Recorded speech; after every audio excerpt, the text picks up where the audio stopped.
మనకు వేసవికాలం స్టార్ట్ అయిపోయింది కదండి. వేసవికాలం అనగానే మనం ఫస్ట్ వడియాలు ప్రిపేర్ చేస్తాం కదా.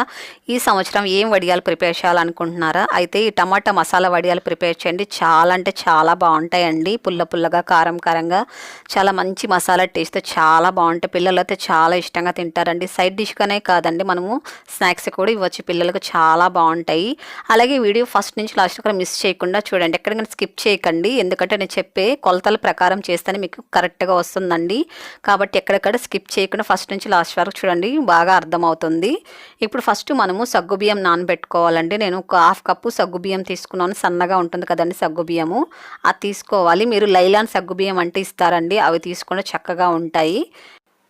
ఇప్పుడు వీటిని ఒక బౌల్లోకి పోసేసుకొని ఇప్పుడు ఇందులో వాటర్ పోసుకొని ఒక 2 సార్లు నీట్గా కడుక్కోవాలండి. సగ్గుబియ్యం అంతా కాస్త డస్ట్ ఉంటుంది కాబట్టి ఫస్ట్ ఇలా కడిగేసుకోవాలి. ఇప్పుడు నీళ్ళు వంపుకొని ఇందులో కొద్దిగా నీళ్ళు పోసుకొని దీన్ని పక్కన పెట్టేసుకోవాలి. మీరు సన్న సగ్గుబియ్యమే తీసుకోవాలండి, లైలాన్ సగ్గుబియ్యం తీసుకోండి.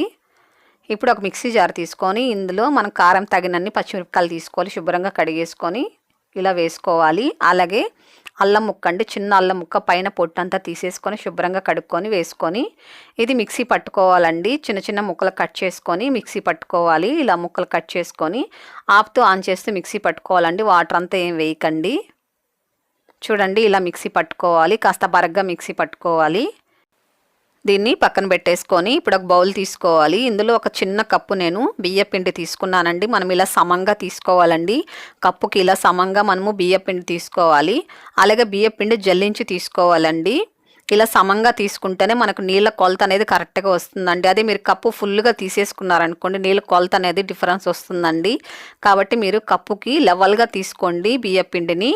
ఇప్పుడు ఇందులో 2 కప్పులు వాటర్ పోసుకోవాలి. మనం ఏ కప్పుతో అయితే పిండి తీసుకున్నామో ఆ కప్పుతోనే 2 కప్పులు వాటర్ పోసుకొని ఇది ఉండలు లేకుండా బాగా ఇలా కలుపుకోవాలి. మీరు కిలోకైనా కూడా సరే అండి, మీరు దేంతో అన్న పిండిని కొలుచుకొని తీసుకోండి. ఆ పిండిని కరెక్ట్గా సమంగా తీసుకోండి, అప్పుడు మీకు నీళ్ళ కొలత అనేది కరెక్ట్గా వస్తుందండి. చూడండి ఇప్పుడు ఉండలు లేకుండా ఇలా మిక్స్ చేసుకున్నాను కదా. మరొక కప్పు నీళ్ళు పోసుకొని ఇదంతా ఒకసారి కలుపుకోవాలి. ఇప్పుడు మనం ఇందులో 3 కప్పులు నీళ్ళు పోసామండి. దీన్ని పక్కన పెట్టేసుకోవాలి.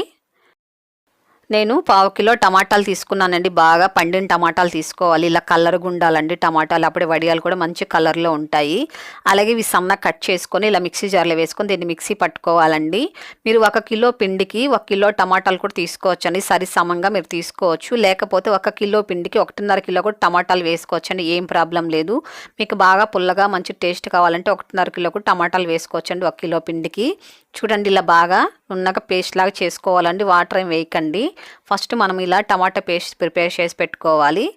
ఇప్పుడు మనం గంజి కాచుకోవడానికి గిన్నె తీసుకోవాలండి. కాస్త మందం గిన్నె అయితే అడుగు పట్టకుండా ఉంటుంది కాబట్టి నేను ఇలా కుక్కర్లో చేసుకుంటున్నాను, మీరు స్టీల్ గిన్నెలో కూడా చేసుకోవచ్చు. ఇప్పుడు మనం టమాటా రసంని కొలుచుకొని తీసుకోవాలండి. 2 కప్పులు ఉన్నాయండి టమాటా రసము. దాని తర్వాత నేను 4 కప్పులు వాటర్ వేసానండి. మొత్తము 6 కప్పులు అండి. 2 కప్పులు టమాటా రసము అలాగే 4 కప్పులు వాటర్ వేసాను. ఇప్పుడు స్టవ్ వెలిగించుకొని స్టవ్ పైన పెట్టుకొని ఇది బాయిల్ చేసుకోవాలి. ఇలా బాయిల్ అయ్యేటప్పుడు మనము నానబెట్టి ఉంచాం కదండి సగ్గుబియ్యం వేసుకొని ఇది కాస్త కలుపుతుంటే త్వరగానే మనకు ఉడికిపోతుందండి సగ్గుబియ్యం అంతా. మీరు 1 కిలో బియ్య పిండికి 1.5 కిలో టమాటాలు తీసుకోవచ్చండి. లేకపోతే కూడా మీరు 1 కిలో టమాటాలకి 1 కిలో కూడా బియ్య పిండి తీసుకోవచ్చండి, ఈక్వల్గాను తీసుకోవచ్చు. లేకపోతే ఇంకొక 1/2 కిలో కూడా ఎక్స్ట్రా కూడా టమాటాలు తీసుకోవచ్చండి, ఏం ప్రాబ్లం లేదు. కిలో కూడా అలా చేసుకోవచ్చు. ఇది కాస్త సగ్గుబియ్యం ఉడికిన తర్వాత ఇప్పుడు పిండిని బాగా మిక్స్ చేసుకొని ఇందులో పోసుకుంటూ కలుపుకోవాలండి. సిమ్లో ఉంచుకొని మన పిండి పోసేటప్పుడు కలుపుకోవాలి, అప్పుడు ఉండలు లేకుండా వస్తుందండి. ఇప్పుడు హై ఫ్లేమ్లో పెట్టుకొని దీన్ని బాగా ఉడికించుకోవాలి. పిండిని బాగా ఉడికించుకుంటేనే మనకు వడియాలు పగిలిపోకుండా వస్తాయండి. పిండి సరిగా ఉడకపోయిందంటే కూడా మీకు పగిలిపోయే ఛాన్స్ ఉంటుంది కాబట్టి బాగా ఉడికించుకోండి. ఇప్పుడు దీనికి తగినంత సాల్ట్ వేసుకోవాలి. సాల్ట్ అనేది చాలా తక్కువ వేసుకోండి, ఎందుకంటే ఎండిన తర్వాత ఎక్కువ సాల్టీగా అయిపోతుందండి. చూడండి ఇలా బాగా ఉడికించుకోవాలండి. చూసారా ఇలా ఉడికించుకోవాలి.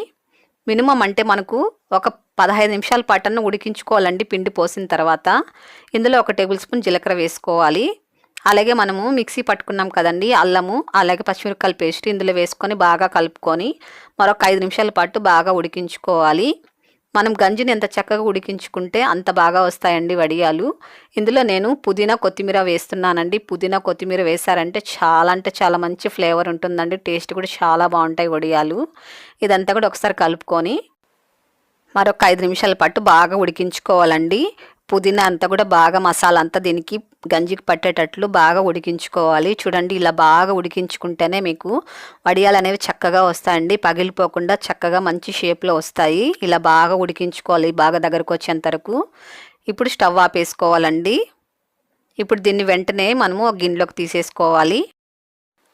అలాగే నేను ఆకుకూరతోటి కూడా నేను వడియాలు పెట్టానండి, ఆ లింక్ కూడా ఇస్తానండి, అది కూడా చూడండి చాలా బాగుంటాయి వడియాలు. ఇంకా మన ఛానల్లో చాలా వడియాలు చేసి పెట్టి ఉంచానండి, అవి కూడా ట్రై చేయండి, చాలా బాగుంటాయి.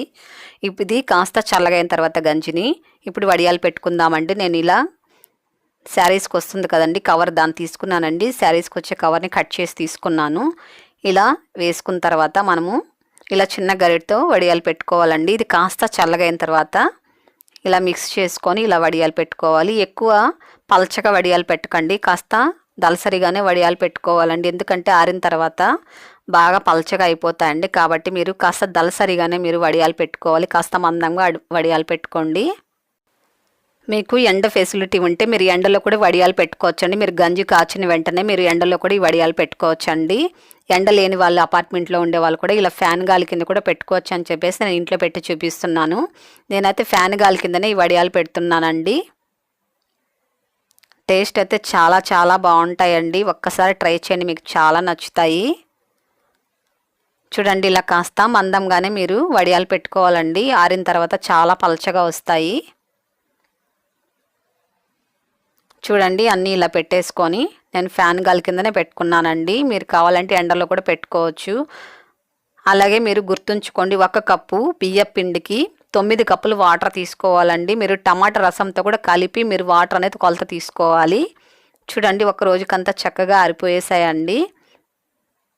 నేను పొద్దున పూట వడియాలు పెట్టానండి, అలాగే మరుసటి రోజు మార్నింగ్ కల్లా ఇంత చక్కగా ఆరిపోయేసాయి ఫ్యాన్ గాలి కిందనే. చూడండి ఎంత చక్కగా ఉన్నాయో, చూసారు ఎంత పలచగా వచ్చాయో. అందుకే అండి మీరు వడియాలు పెట్టేటప్పుడు కాస్త మందంగా వడియాలు పెట్టుకోవాలి. ఇవి కాస్త మెత్తగా ఉన్నాయండి, చూడండి మెత్తగా ఉన్నాయి. కాబట్టి ఇంకొక రోజు కూడా ఎండ పెట్టాలండి. ఇంట్లో మీరు ఎండ పెట్టేటట్టుంటే ఇంకొక రోజు కూడా ఎండ పెట్టాల్సి వస్తుంది. అదే మీరు ఎండలో ఎండ పెట్టారనుకోండి ఒక 3 గంటల్లో చక్కగా ఆరిపోతాయండి. నేనైతే ఎండలో ఎండ పెట్టానండి, ఒక 3 గంటల సేపు ఎండలో పెట్టాను, బాగా గలగల ఎండిపోయేసాయండి. చూడండి ఎంత చక్కగా ఎండిపోయినాయో. బాగా ఎండిన తర్వాత మీరు ఇలా డబ్బాలో పెట్టుకొని స్టోర్ చేసుకోవాలండి. చూడండి ఒకటి నేను ఇలా ప్రెస్ చేసి చూపిస్తాను ఎంత పొడిగా వస్తుందో. ఇలా పొడిగా ఎంతవరకు మీరు ఎండ పెట్టుకోవాలండి. ఇలా ఎండ పెట్టుకున్న తర్వాతనే మీరు స్టోర్ చేసుకోవాలండి. ఇప్పుడు వీటిని ఫ్రై చేసుకుందామండి. ఇప్పుడు స్టవ్ పైన ఆయిల్ పెట్టుకొని కాస్త మీడియం హీట్లో ఆయిల్ ఉండేటప్పుడు మనం వీటిని వేసుకొని ఫ్రై చేసుకోవాలండి. ఎక్కువ వేడిగా ఉంటే మాడిపోతాయండి, కాబట్టి మీడియం వేడిలో వీటిని వేసుకొని ఫ్రై చేసుకోండి. కలర్ చూడండి ఎలాగున్నాయి, మంచి టమాటా కలర్ వచ్చాయి. టేస్ట్ అయితే అద్భుతంగా ఉంటాయండి. మీరు కూడా ఒకసారి ప్రిపేర్ చేసి అలాగొచ్చే నాకు తప్పకుండా కామెంట్ చేయండి. మీ ఫ్రెండ్స్ అందరికి వీడియోని షేర్ చేయండి, లైక్ చేయండి. ఫస్ట్ టైం మీరు కనుక మన ఛానల్ చూస్తుంటే సబ్స్క్రైబ్ చేసుకోండి.